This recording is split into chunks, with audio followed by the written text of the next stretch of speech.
So how do you actually build an inner landscape? How do you get started? My very first tip that I'm going to tell you is to start small. Having the expectation that you're going to go into a meditation, close your eyes, and be in this beautiful inner landscape isn't realistic. I guess it could happen. I'm not sure.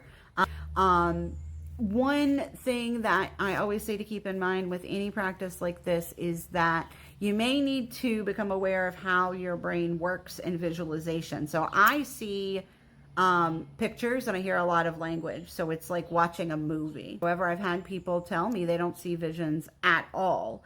They maybe just hear language. I had one person tell me that their thoughts were feelings, and I thought that was really interesting. But it just points to the fact that in order to be successful in this type of work, you will need to know what that looks like for you. Because if somebody says to visualize or imagine and you try to form a picture, but your brain can't do that, you're going to get frustrated. Spend some time just in your thoughts and how do I think and things like that. That really helps. That will also come over time. The other thing that I find is really helpful is to start in small increments and just kind of, you can just do this randomly. And a really good way to do that is to start with a feeling or a purpose. So let's say you want to kind of see what joy looks like in your inner landscape. So what you would do is you would get settled in, get relaxed, and try to feel joy. Just try to feel it.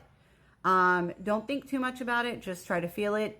Be aware of it in your body. Be aware of how it makes you feel in the physical plane first.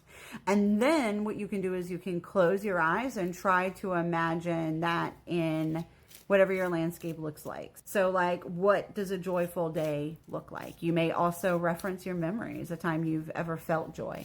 If you have trouble though, like invoking the feeling, on demand, you may just recognize when you're feeling joy and close your eyes and see what it looks like in your inner world, even if it's just for a second. Those little things, those little exercises are good to start. And then, of course, there are larger meditations that people can lead, more structured rituals. You can get really deep with it, depending on how far you want to go with this practice. But that's a basic kind of getting started thing there.